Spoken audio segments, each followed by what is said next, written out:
हाँ बच्चों, तो नेक्स्ट टॉपिक देखते हैं calculations of work done. Work done के लिए क्या क्या कैलकुलेशंस हमें करनी पड़ सकती है। ब्रीफली हमने उसका फॉर्मूला देख लिया था वर्क डन का, जो कि हमने पढ़ा था -p एक्सटर्नल डीवी का इंटीग्रेशन, याद है? ठीक है, उसी को आज थोड़ा सा डिटेल में देखेंगे और क्वेश्चंस भी देखेंगे कि किस तरीके से हम वर्क डन के क्वेश्चन सॉल्व करते हैं। ओके, तो पहले मैंने एक पीवी ग्राफ ले लिया जिसमें एक मैंने स्टेट ए से स्टेट बी तक जाता हुआ सिस्टम दिखाया है।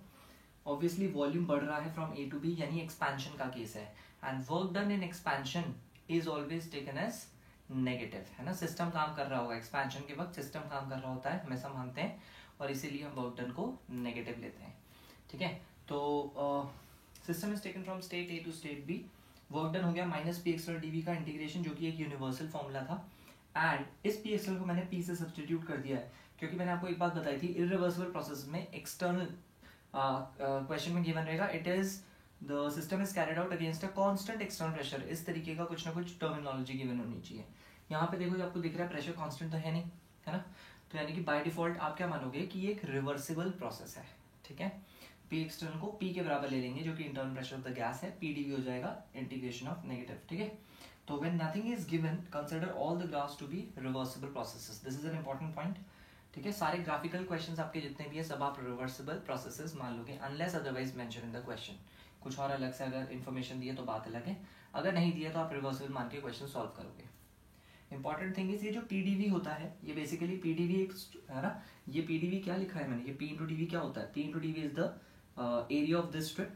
और अगर मैं इसे पूरे को इंटीग्रेट कर दूं, है ना, from here to here volume v1 से v2 तक अगर इंटीग्रेट कर दूं तो मुझे एरिया अंडर द ग्राफ मिल जाएगा पूरा।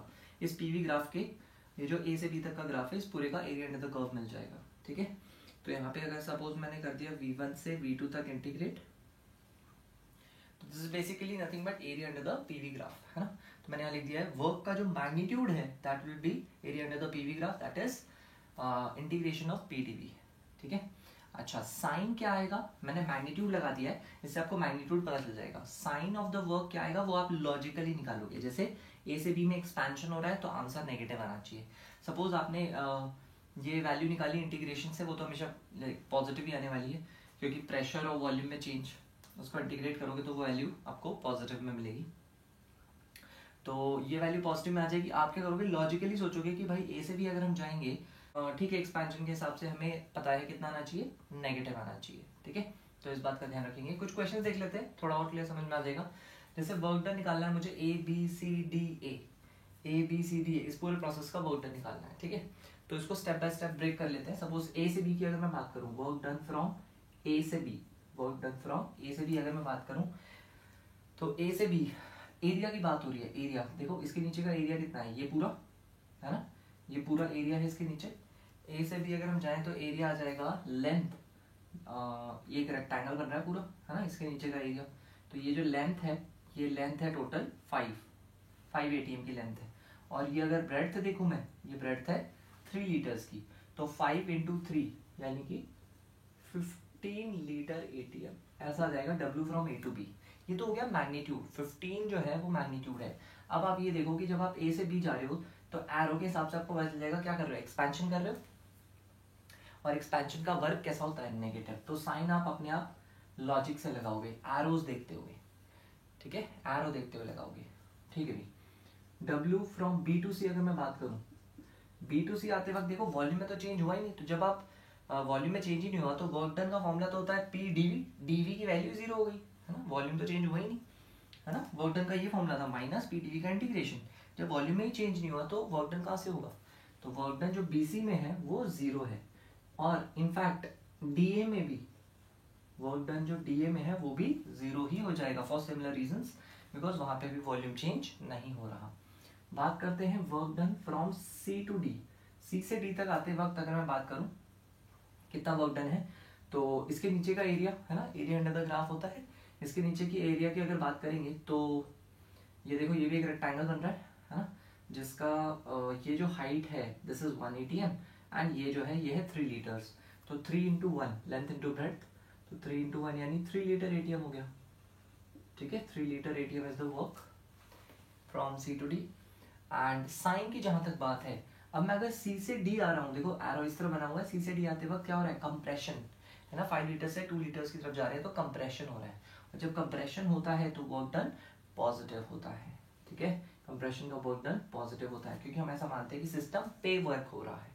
तो overall A B C D A की अगर बात कर लूँ मैं, तो सबका सम हो जाएगा, है ना, work done from A B C D A, तो सबका सम हो जाएगा, यानी -15 plus 0 plus 3 plus 0, A to B, B to C, C to D, D to A, सबको जोड़ दिया मैंने, तो ये आ गया मेरा ओवरऑल -12 लीटर एटीएम।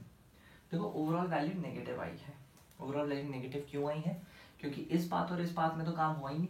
इस पाथ में काम हुआ था जो कि कम था एज कंपेयर टू इस पाथ का काम जो कि ज्यादा है, और ये वाला जो काम जो कि ज्यादा है वो नेगेटिव था, तो ऑब्वियसली बात है नेगेटिव ही आना चाहिए था आंसर, ठीक है। तो अच्छा, इसको निकालने का कोई डायरेक्ट तरीका है? हाँ, डायरेक्ट तरीका भी है। देखो आपने क्या करा, पूरे इस एरिया में से ये वाला एरिया माइनस कर दिया, तभी तो आया ये, है ना, यानी कि इस पूरे एरिया में से अगर इस एरिया को माइनस कर देंगे तो बेसिकली हमें बचेगा सिर्फ इसका एरिया। तो एक शॉर्टकट हमें ये भी मिल गया है कि अगर हमारे पास कोई भी साइक्लिक प्रोसेस है और उसका हमें वर्क डन निकालना है, तो मैं डायरेक्टली वो जो फिगर बनाऊंगा साइक्लिक फिगर, उसका एरिया लिख दूं, वो भी हमारा फाइनल आंसर हो जाएगा, है ना। तो डायरेक्टली अगर मैं बोलूं तो देखो लेंथ इसकी कितनी थी, लेंथ थी 3 और ये ब्रेड्थ कितनी है 4, तो 3 4 12, देखो मैग्नीट्यूड तो मैच कर ही रहा है 12। अब सवाल ये रह गया साइन कैसे पता करेंगे। साइन सिंपल है, क्योंकि इसके नीचे देखो वर्क इसके नीचे का जो होगा वो ज्यादा होगा एज कम्पेयर टू इसके नीचे का, तो और ये वाला वर्क कौन सा है, ये है एक्सपेंशन वाला वर्क, और अगर एक्सपेंशन वाला वर्क कंप्रेशन वाले वर्क से ज्यादा है यानी ओवरऑल वैल्यू नेगेटिव आनी चाहिए, ठीक है। तो इसलिए यहाँ पे नेगेटिव का साइन भी लग गया। तो आई होप आपको शॉर्टकट भी समझ में आ गया होगा। डायरेक्ट आप एरिया ऑफ द रेक्टेंगल निकाल के भी किसी भी साइक्लिक प्रोसेस का वर्क डन पता कर सकते हो। एंड साइन आपको लॉजिक से निकालना है ना। यहाँ देखो क्लॉकवाइज ये जो प्रोसेस है, अगर ये क्लॉकवाइज हो रहा है, ऐसे भी याद रख सकते हो कि क्लॉकवाइज प्रोसेस के लिए जो वर्क है वो कैसा आएगा, क्लॉकवाइज प्रोसेस के लिए जो वर्क है वो नेगेटिव आएगा, क्लॉकवाइज प्रोसेस के लिए वर्क नेगेटिव आएगा, और एंटी क्लॉकवाइज प्रोसेस के लिए जो वर्क है वो पॉजिटिव आएगा, ठीक है। ये भी आप बोल सकते हो, ठीक है। आई होप ये क्लियर है। एक और क्वेश्चन में अप्लाई करके देख लेते हैं, देखना, calculate W, delta U and Q in this cyclic process. देखो अगेन मुझे एक साइक्लिक प्रोसेस दिया गया है ABCA, ठीक है। इसके बारे में अगर वर्क के बारे में बात करें, वर्क के बारे में बात करें तो सीधा इस साइक्लिक प्रोसेस का एरिया, डायरेक्ट ये जो साइक्लिक फिगर है इसका एरिया ही देख लो, उससे काम हो जाएगा। तो इसका area will give me the work done in the entire cyclic process, which can be written as half base into height. This base is 8 into height. This height is 3. 4 3s are 12. अरे ये भी 12 litre eighty हमारा, ठीक है भाई। और process जो है ये हमारा साइक्लिक है, मैंने बता दिया था साइक्लिक प्रोसेस, अगर पीवी में साइक्लिक प्रोसेस हो रहा है तो वर्क डन नेगेटिव आएगा, ठीक है भाई। तो वर्क डन की एक नेगेटिव साइन लगा दो सिंपल सा, ठीक है। ये वर्क डन हो गया हमारा,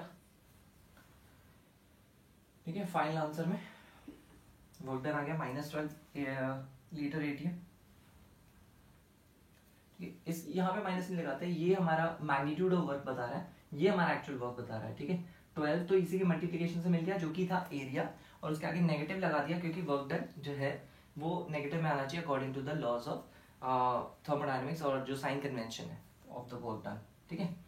दूसरी बात, इस प्रोसेस में अगर मुझे डेल्टा यू पता करना है, डेल्टा यू किसी भी साइक्लिक प्रोसेस के लिए आपको याद होगा u is a state function, और अगर आप a से स्टार्ट करके फाइनली a पे ही पहुंच गए तो change in internal energy will be 0, है ना। किसी भी साइक्लिक प्रोसेस के लिए इंटरनल एनर्जी का चेंज 0 होगा, because internal energy is a state function, it does not depend on the path, किस रास्ते से घूम के आएगा। स्टार्टिंग पॉइंट और एंडिंग पॉइंट दोनों सेम है, तो delta U will be definitely 0। बचा q, तो उसके लिए हम लगा देंगे फर्स्ट लॉ ऑफ थर्मोडायनेमिक्स के delta U equals to q plus w, तो हमारा जो q है वो सीधा सीधा -w हो जाएगा, और -w का मतलब हो गया +12 litre ATM. That's how you can solve the questions based on first law. This was a basic example, okay? ऐसी और भी क्वेश्चंस हम करते रहेंगे।